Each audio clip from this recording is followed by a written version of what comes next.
And in this case, I went to Thailand. At this time, I had Sherry Den under me, and I was trying to help her.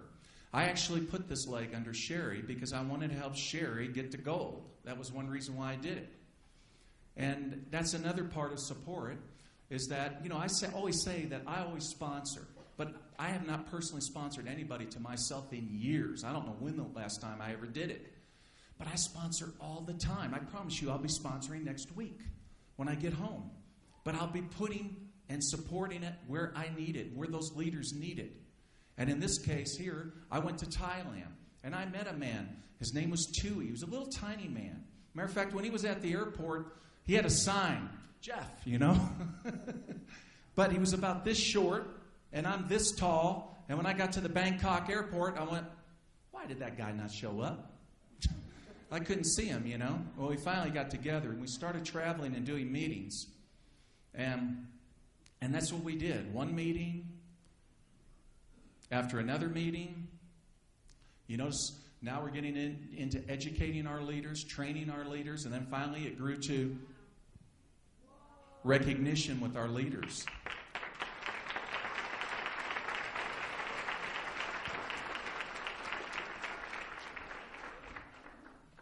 When we think about that, that's really what it takes.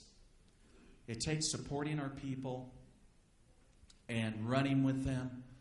And it's not easy. It's not easy. But I'll tell you what, I had fun. It was a riot. And it was scary at times. I was in some part of the world, so frankly, I didn't know if I was coming home. It's true. You say, well, Jeff, you're a little crazy. Well, you're a little right. But you know what? I had a lot of faith. I trusted my leaders, they trusted me, and I had to rely on their judgment about some places we went to that, like I said, it was a little scary. But Thailand was such a great experience. As a matter of fact, I got an apartment in Bangkok. I stayed in Bangkok for a while. I would still travel to other countries, but we kept working and working. I'm going to move on in view of the time. I wish I had more time to talk about this. And I use this phrase about chickens, chickens look to the ground, eagles look to the sky. Who are you looking for? A chicken's vision is, let's see, I'm going to go back. I'm not ready for that yet. A chicken's vision goes from here to the ground, right? That's as far as they see. They just peck, peck, peck, peck, peck. That's all they do until they got what? Brain damage. That's all they do. They have no vision. You're going to have people like that in your organization, right? Those are the 80%ers. A lot of them are, the 80%ers, who are going to do very little of the work. Now, they're going to want you to do the work. They're not going to want to do the work. Again, respect them, be nice to them, but don't spend time with them. I'm sorry if that offends you. Does it offend you? Good. You're my kind of people. Good. We have an understanding. That's wonderful. Right. Don't give them your time. Don't. You know why? They're there to keep you from finding the 20%ers who are going to do 80% of the business. That's right. But what do eagles do? Eagles look out at the sky. When I live in the Great Smoky Mountains in Tennessee, and we have a mountain house, and it looks out at the state park, and it's so beautiful, those mountains. And a lot of times I'll see eagles and hawks, and you know what they're doing? They're not beating their head to the ground. You know what they're doing? They're out there looking across the sky, and they're saying, what do I want? Maybe salmon, maybe trout, maybe a chicken. What's the destiny of chickens? Kentucky Fried Chicken. Have you ever heard of Kentucky Fried Eagles? Doesn't happen, right? Eagles are immortal.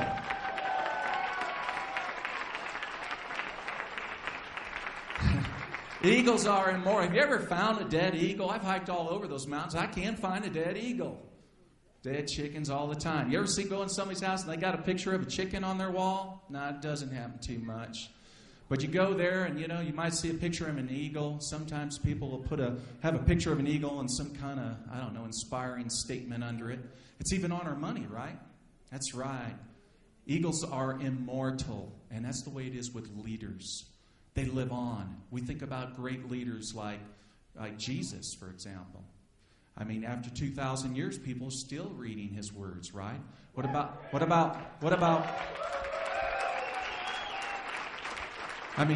He was the one that used to used to teach, if you want to be great, whoever wants to be greatest among you must be a servant. He was the one that washed the feet of Judas Iscariot, the man he knew was going to betray and have him killed. He still washed his feet. Those are inspiring people. What about Gandhi? What about Mother Teresa? There's so many people like that that are inspiring. Those are eagles. People that are immortal. We never forget what they did. And your leaders will never forget what you do for them if you do this. If you support them. If you be a friend with them. If you run with them. And I'm going to see what's next. And in this case, when I was in Taiwan, I worked with different people at different times. And this is another side of the island. For some reason, the name escaped me. But in this town here, I was going to meet with leaders and work with leaders.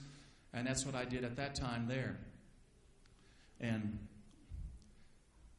that was an office right there that I supported in that little town. These are the things we do. We pay the price. We work with those who want to work. We want to help those people who are really willing to apply themselves. I'm going to keep going here. Don't leave the statue buried in the stone. How do you like that? How many of you have ever looked at the stonework that Michelangelo did in Rome, Italy? It's beautiful. Bernini, another great. Do you realize those great stoneworks of art were at one time just a rock? Just a rock. Your leaders are like that. The people that come in your organization are like that. They're like a rock. You know what your job is to do? Chisel! Make them into something great. That means you have to spend time with them. You know, in our country, we think about the stock market. They say, hey, get in at the right time. Well, it doesn't work that way so much with MLM. It's not so much important as the right time as the time in. The time in your leaders. That's the greatest investment you can ever make. Chisel them. Make them into just a beautiful leader.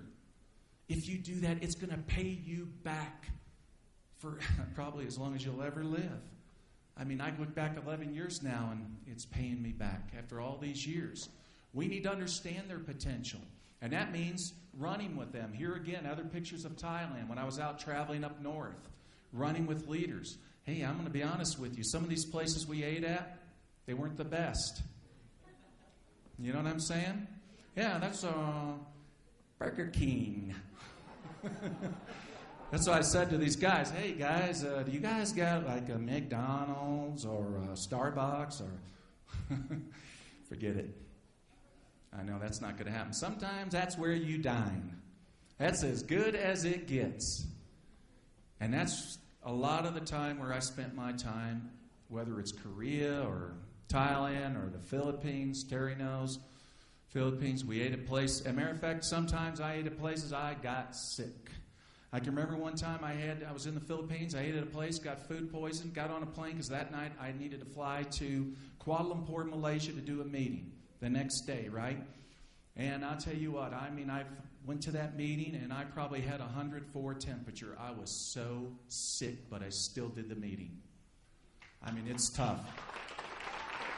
It was tough. And that wasn't just one time that happened. That actually happened several times with me. But I did it, and of course, a lot of times I just said, forget it, man. I'm a little chunky. I think I'm just going to go on a diet. And they'd say, you want something to eat? I was like, fat as a tick, Now, and then in this case here, the leader Tui asked me to go to his parents' house and stay. Now, we have to understand cultures, and I don't always understand cultures, but I try to understand cultures.